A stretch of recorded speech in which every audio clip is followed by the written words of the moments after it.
across Pembrokeshire on the PWR app and on your smart speakers. And we hope you had a brilliant weekend, because we've got plenty to get through tonight. It's all systems go in the world of Pembrokeshire cricket right now after a busy round of league action. Attention this week turns to the second round of the Harrison Allen Bowl, and we'll talk you through the ties. Elsewhere, the football season is now officially over in Pembrokeshire. We'll reflect on Fishguards celebrating the Division 2 Cup on Friday night. For Haverfordwest County, it will start all over again in around 6 weeks' time, and they'll go into Europe without their talismanic goalkeeper, Zach Jones. So we'll let you know who's staying and who will be saying goodbye at the Oggy Bridgemeadow Stadium. And our guest tonight will be the legendary ex-Wales international, Rupert Moon. He's on to tell us about a brilliant night coming up in Neyland later on this month, when he'll be hosting Moon and the Stars alongside Ken Owens, Lee Byrne and Robin McBride. A fair few international caps between those four gentlemen. They'll be raising funds for the inspirational Maxwell family. Rupert is with us in part 2. I'm sure he will be happy to take your questions. So if there's anything you would like us to ask Rupert, do get in touch. Leave us a message on the Facebook page right now, and we'll get to those in the second part of the show. So let's get underway this Monday evening in the studio in Haverfordwest. Gordon, Fraser and Tom with me tonight. Fraser, good to see you. How are you? Not too bad, but a long weekend, but a very enjoyable one. Another difficult day for Llanrhian, but their first team wicketkeeper stood strong, unbeaten. I've noticed the mockers haven't come in so far this week in the cricket season, so staving you off at the moment with a few knocks. And then I was actually to watch some proper cricket on Sundays into Fire Gardens, England, West Indies. Fantastic for Carew. Pleasure to cover that's for sure. But no, I'm all right. Sat nav on to get here. It's been a few weeks, but it is good to have you back in the studio. And I did almost refer to you, Fraser, as one of the most informed batsmen in these opening few weeks of the Pembrokeshire cricket season as well. You've been in the runs, mate, haven't you? Yeah, it's backfired though. I'm up in the first team now. But no, yeah, it hasn't been a bad start, Ben. I've been going okay so far, but. Pembrokeshire cricket hiccups never around far around the corner, so I won't get carried away. Oh, good stuff. Gordon, how are you? All right? I'm very good, Ben. Yeah, very good. Bit blown away on Saturday, to be honest. It was quite windy out there on Saturday afternoon cricket, but yeah, I'm okay. I've got over the disaster against Tottenham, mate. Yeah, we just about edged it, didn't we? And yeah, we did just about edge it, but I'll take the win, and keeping an eye on what happens next with our manager. Maybe that's something to come to in the third part of the show. Below us in the league as well. That's it certainly is. Yeah, absolutely. And Tom, welcome back after a few weeks away from the sports show, treading the boards of A Midsummer Night's Dream, weren't you? Yes, very different life to one of sport, and but good to be back here on a Monday evening, but still ruining the lack of goal line technology in women's football. Yeah, indeed. And actually, we will come. We'll come to the women's football later, because it definitely crossed the line, mate. Yeah. And Wales are back in action, of course, tomorrow as well, aren't they? So we'll get to that. But we're going to look ahead, because it's a busy week of cricket, isn't it, in the county? With the Harrison Allen now in full flow, we have a full programme of matches over the next few evenings, starting, in fact, tonight with a rearranged first round game. Have we got any? Do we know any scores yet from that one? I'm going to put Fraser on the spot, because he is normally on the money with what's going on. We actually do, Ben, and one which actually could keep me through what I was about to come up with the second round prediction. I thought Cresselly would get past Whitland quite comfortably tonight. Right. And set up a potential showdown with Carew, which would be tomorrow night, which is seismic at this stage of the competition. Whitland have batted first. They've made, I believe, 124. Just double check, 126. Which is no great shakes in the 22 overs in this modern day in this competition. Cresselly's struggling badly in the chase now. They've just actually lost a fourth wicket, Simon Cole. They're 44 for 4. Kyle Quartermain and Alex Bailey. Alex Bailey wants to man the match now. Kyle Quartermain, of course, so well equipped in this short format as well, and he's come over from Narberth. He gets them over the line here. He could really repay that move, a big chunk of it. But no, the one of the 3 tournament favourites are currently up against it, Ben. So we'll update you as that goes on tonight. Okay, so and we're starting. The light will be starting to go. Will we get a result whilst we're on the air, Fraser, or will that be a bit tight? I'm almost certain we will. Like you're right, the light's going. These games tend to be done. They actually put, I know, a captain planner in Harris and Allen this week. They put a 75-minute time limit on bowling, and for every over you go over that 75 minutes, you've got to bring another fielder inside the circle. Also, it's stopping it anyway. It didn't really affect it, but had to rush against the clock a bit. Wasn't expecting that, but yeah. So we'll definitely get it finished before we go off there. Okay, we will keep a close eye on that. And then tomorrow evening, as you say, we'll have the next round of games. So whoever wins this one will play Carew. Elsewhere tomorrow, Gordon, Neyland v Pembroke. If we start with that fixture tomorrow, because Neyland will be looking to bounce back from a shock defeat over the weekend, won't they?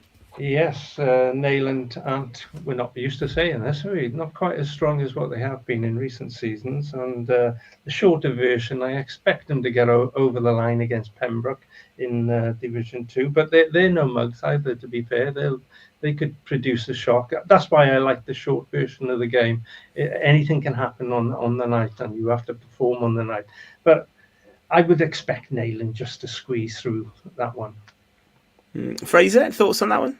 Yeah, well, speak from quite first-hand experience of this, because we played Pembroke obviously just a few nights ago in the first round. They're a good side. They're a good Division 2 side. They're too strong for us tonight. We did have a good game, actually, pushed them quite far. But, Jack Harris wasn't playing, actually, against us. He'll be vital tomorrow if he gets And he wasn't playing against you? No, he wasn't. I do feel, and they won't forgive me for check we're playing Pembroke away in a few weeks, so this is be careful now, Fraser. But I do feel it, Pembroke top order is crucial. They can't afford Neyland to get into the middle order and tail. I feel Neyland have fancy chances if they do that early. But they're definitely a potential banana skin. And like Gordon just alluded to it, Neyland have lost players so far. They won't deny that. They are. They're not the side they were last year, but they are still a very, very good tactical side in a shortened over format.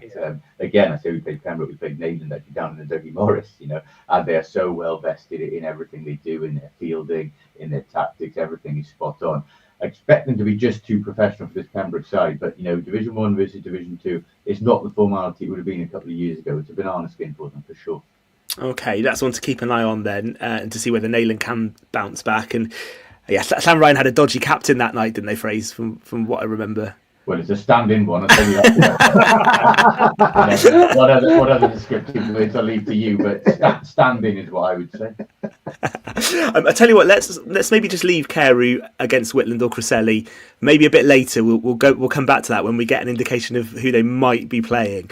Let's just jump ahead to Wednesday.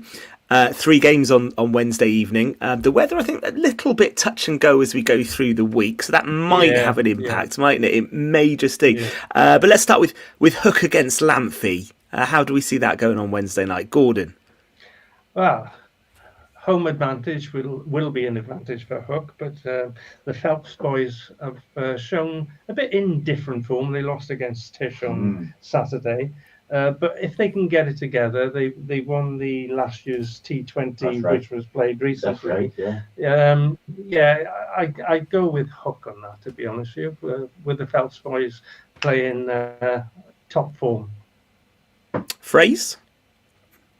There's a bit of a theme developing here, hasn't there? Haven't already played and lost a Hook this season. Like with Pembroke and Neyland. There's some insight this. Want to go over, this ground? I'd strongly favour Hook in that one. As actually Gordon just mentioned that, I was very surprised by that. Very destructive batting side, knocked off 90 against us in rainy conditions, actually in no time at all. They've come to fruition. They've been bringing youngsters for a long time. In fact, played in Division 1, and the same kids have played against Hook seconds back in Division 3 a couple of years ago, and now all in that first team have come through. I think they'll be strong for years to come, Hook. Definitely. They're contenders to go up this year. Lamphey in Division 3 haven't been pulling up any trees, actually. They look solid in there without being real promotion contenders. They got some very good players. We had obviously the figures of 9-6 at David Blackwell the other day. With Pete McGilloway, he can still have great performances on his day, but as a unit, I imagine Hook will be far too strong now. Okay, I'll chuck 2 more at you for Wednesday then. So Stackpole against Crymych and Burton against Narberth. Who wants to go first? Go on, Fraser. Well, having played against Crymych and lost to them, what are you doing to it, Dan? What are you doing to it? that was We've missed you, Fraser. Yeah, we have. that was in the second team. And I will mention that, because I know Gordon had to write a certain 52 as the best performances column from that one. In the losing side, sure. But no. I wonder who that was. I can't imagine, but it sounded classy. But Crymych are a good unit when they've got the strongest side available. They're actually a young unit years to come, I think. Yeah, but their depth isn't there. And I can imagine going to Stackpole, the likes of Richard McKay, still Lewis Gibbs, still got some very good players there. Crymych travelling is a very, very, very different. In midweek is a different component to Crymych on a Saturday. So again, they're playing a good competition. Stackpole for me. Very good. Yeah, 100% Stackpole. He's given all the reasons why, and I shouldn't say it, but the silage got to come in, isn't it? Yeah. It's raining tomorrow night. So. That's what I mean. They've got to get in fast. They'd be too tired. And Burton Narberth, the other one. No, that's a tough one. Now Fraser hasn't played either side, I don't think. Just looking at that face. Luckily, having played Narberth on Saturday and lost to them, and that's true. Yeah, the real theme coming here. I would say that's the one tie so far, which you said, which has actually made me really think. Burton are the Division 1 side, of course, but Burton aren't going well. No, they are struggling. They've been contended. Their priority will be staying up in that Division 1. Yeah, I feel. Narberth are dangerous. If they are at full tilt, they got dangerous. But they got Division 1. I don't think they should have gone down. Is it the guy McCormack? McCormack, he's been batting very well. Yeah. Lewis Howe against us on Saturday. Actually, he's a very good player. Sorry, Louis Davis, but Lewis Howe as well. Narberth are a team. If they have their strongest 11 available and commit, they're capable. They should be in Division 1. They tend to fall apart when it got up as it did last year and went down. But you'd say Burton favourites at home as a Division 1 side, but that's the first one where I think you probably took 50-50, 60-40. Okay. Gord, anything else on that one? No, that's exactly how I see it. But Burton are the Division 1 side, but Narberth on their day, they're good enough to beat them. So we just and the shortened version cricket, as I said, things can happen very quickly. And they've got those players, McCormack, you mentioned. They have, All right, let's just do the final two round 2 games, and I might push you all for an overall winner even at this early stage. Then, Ben? No. I'm being educated here. I will make a prediction on who might win the tournament. But final 2 on Thursday: Saundersfoot, Herbrandston, and St Ishmaels, Haverfordwest. Go on, Gord. You kick us off with these final 2 games on Thursday night. Saundersfoot, Herbrandston is a cracker. Saundersfoot are playing very good cricket. They are. But Herbrandston have a bit of experience in a guy by the name of Nathan Banner, who played for Neyland in the top flight. He's moved to Herbie. He's dangerous. If he gets going, anything can happen, and that's wickets and runs. He's a good all-rounder. Plus, there's some other good players with Herbie as well. To be fair, you got the Nicholas brothers as well, and Charlie Malloy.